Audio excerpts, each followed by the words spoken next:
Alô a todos.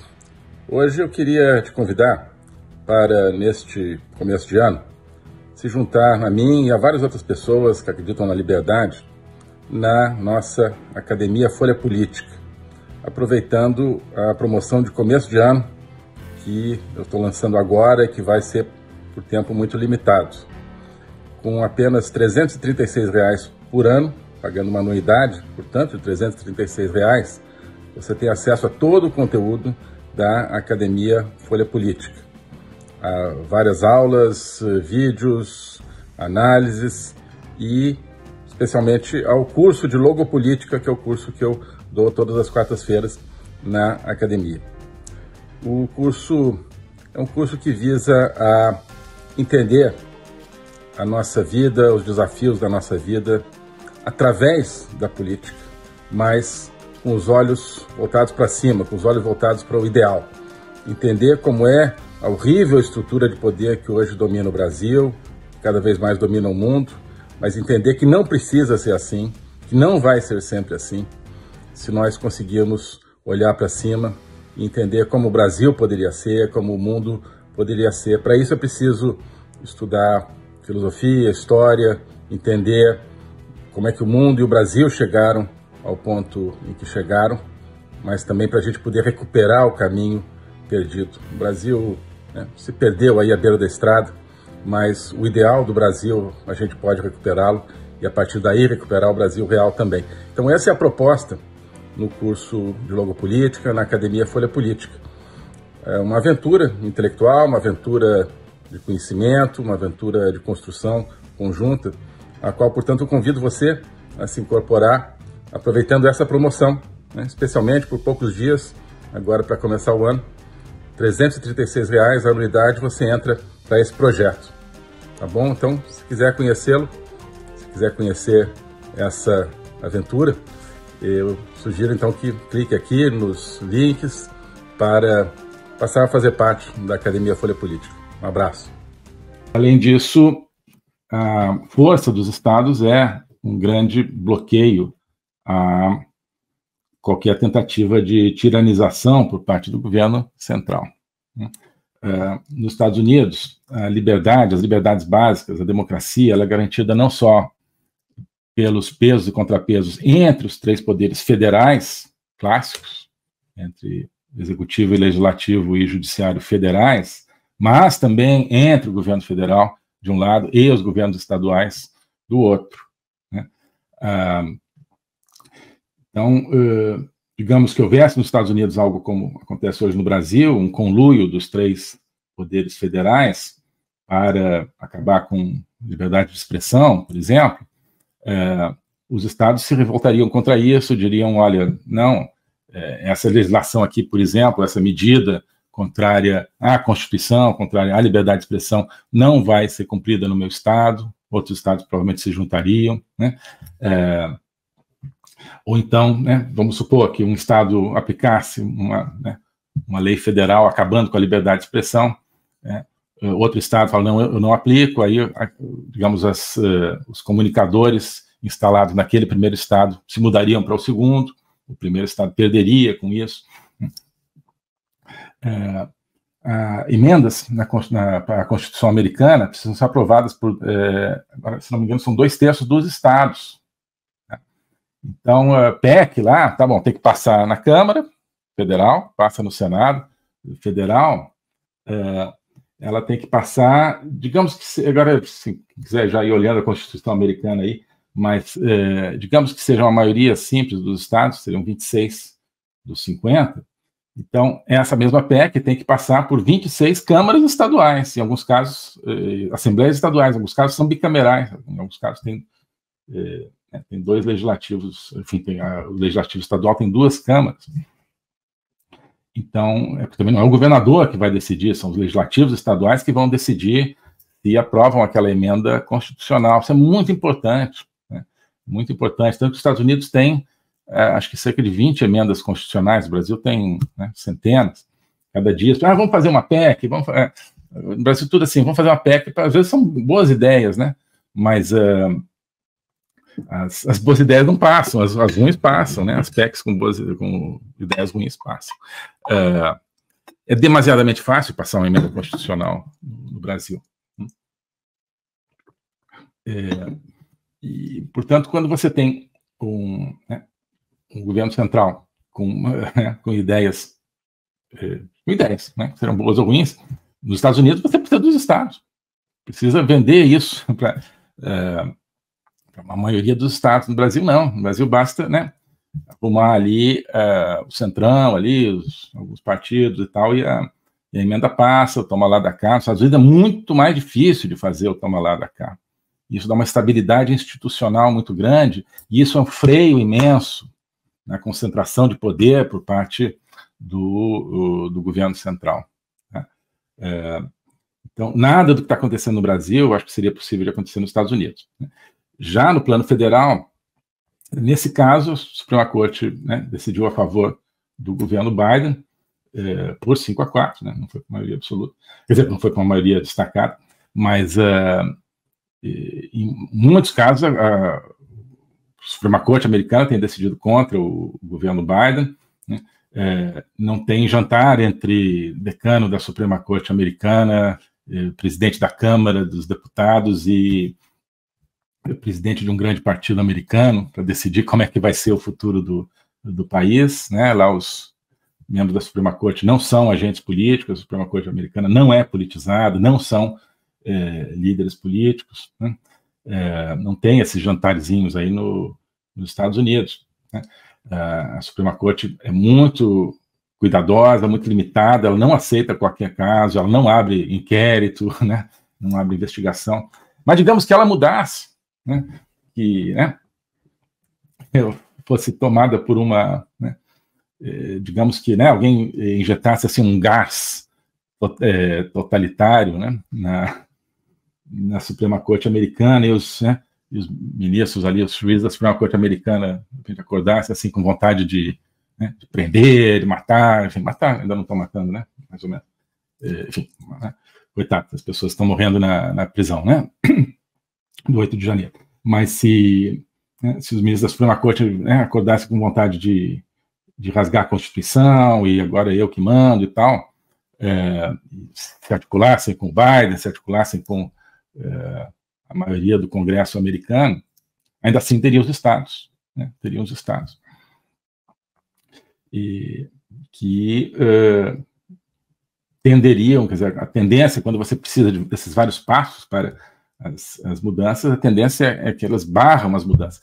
Então, num sistema constitucional democrático, como são os Estados Unidos, as pessoas às vezes se queixam, é um sistema disfuncional, porque foi muito na época da discussão da lei de saúde do Obama, porque é tão difícil aprovar a lei de saúde. Ora, para você ter um sistema democrático, eu acho até que é mais importante que o sistema não deixe certas coisas serem feitas do que o sistema deixe serem feitas.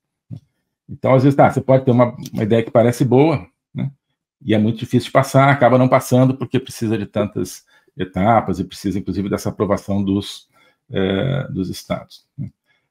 Tá bem, é uma pena. Mas o sistema é feito, sobretudo, para que coisas ruins não sejam aprovadas. Né? Daí a estabilidade do sistema, a imensa estabilidade do sistema americano. É a única Constituição democrática do mundo que está em vigor há 240 anos.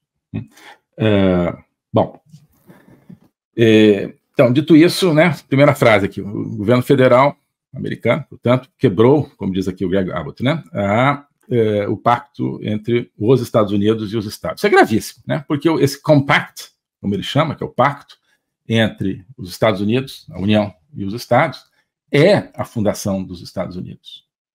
É a fundação dos Estados Unidos. No Brasil, você dizer que alguém quebrou a Constituição é como dizer que, né, olha, aquela árvore ali caiu, né, aquele carro ali bateu no outro. Não, no Brasil não dá nem notícia, né, não dá nem primeira página. Nos Estados Unidos isso aqui é gravíssimo, essa afirmação, ou seja, a fundação dos Estados Unidos foi abalada, foi comprometida, segundo o governador do Texas. O poder executivo dos Estados Unidos, continua ele, tem o dever constitucional de implementar as leis federais, protegendo os estados, inclusive as leis de imigração que estão nos livros, que estão em vigor neste momento agora. O presidente Biden, continua ele, recusou-se a implementar essas leis e, inclusive, as violou. O resultado é que ele quebrou todos os recordes de imigração ilegal. Então, os Estados Unidos têm, segundo ele, o dever constitucional de proteger os estados. Não em abstrato, mas de acordo com leis específicas, vigentes, inclusive leis sobre imigração, que dizem, olha, não pode entrar nos Estados Unidos do jeito que você quer. E essas leis estão sendo desrespeitadas. O globalismo existe, é uma coisa concreta. Ele é composto pelo Great Reset, do Fórum Econômico Mundial, pelo projeto hegemônico da China, pelo programa de manipulação e conquista da América do Sul pelo Foro de São Paulo e outros elementos. E esses elementos, eles atuam uns em benefício dos outros, sempre, principalmente, através do controle da linguagem, porque o controle da linguagem é o controle do nosso pensamento. Então nós estamos tendo o nosso pensamento reprogramado, e essa reprogramação vai contra a nossa liberdade, vai contra a essência do ser humano. Isso é o globalismo. Com base nesse estudo, nessa experiência, é que eu criei o curso de Logopolítica. Toda semana eu dou aulas sobre geopolítica, literatura, filosofia, cultura de um modo geral, tudo isso em conjunto formando um espaço de conhecimento que eu denomino a logopolítica, para nós não apenas entendermos a ameaça do globalismo, mas podermos nos contrapor a ela. Se você quiser entrar nesse projeto de conhecer o globalismo e enfrentar o globalismo, clique aqui.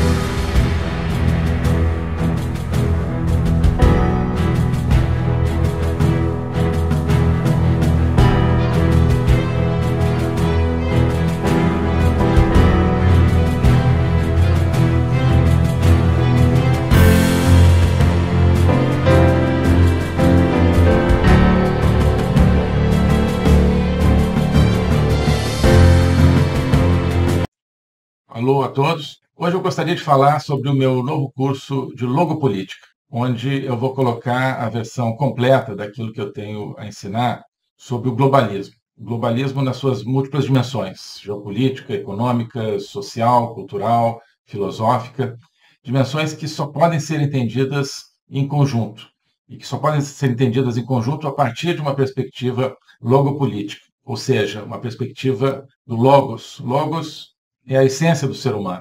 É a racionalidade, mas é também a linguagem e a capacidade de se comunicar e de sentir a transcendência. E essa essência do ser humano está ameaçada e, por isso, a gente precisa entendê-la numa perspectiva logopolítica, portanto, política, ou seja, que tem a ver com a discussão do destino, com a luta pelo destino. Portanto, logopolítica diz respeito à luta e ao combate pelo futuro da humanidade, pela essência do ser humano, que está ameaçada justamente pelo globalismo. Ensinar isso, para mim, é uma missão que eu quero compartilhar com vocês, é uma aventura intelectual para a qual eu quero convidar vocês, uma aventura que é fundamental para que possamos participar da luta justamente por um mundo verdadeiro, por um mundo autêntico, por um mundo que preserve a essência do ser humano, um destino de uma humanidade livre, de uma humanidade aberta justamente ao logos e a toda a sua complexidade. Nesse curso você vai entender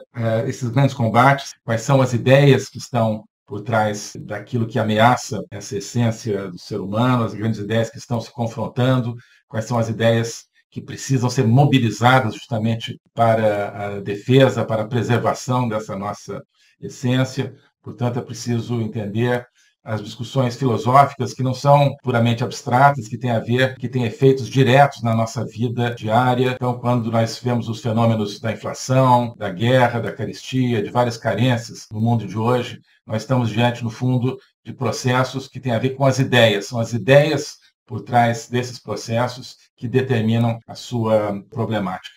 Então, essa concepção de um ser humano sem essência, sem transcendência, que nós vemos hoje na nossa sociedade, essa concepção é que tem consequências dramáticas, inclusive na nossa vida material. Atrás dessa concepção existe um projeto de controle total, um projeto totalitário, de domínio. É por causa disso que nós assistimos hoje a fenômenos que nos parecem caóticos, que nos parecem desconectados, mas que vão acabando com a nossa liberdade, vão desestruturando a nossa sociedade, fazendo com que nós vivamos, mesmo dentro de países teoricamente democráticos, cada vez mais dentro de uma sociedade de controle. Então, nós hoje temos, você certamente tem, dificuldade de entender o que está acontecendo no mundo.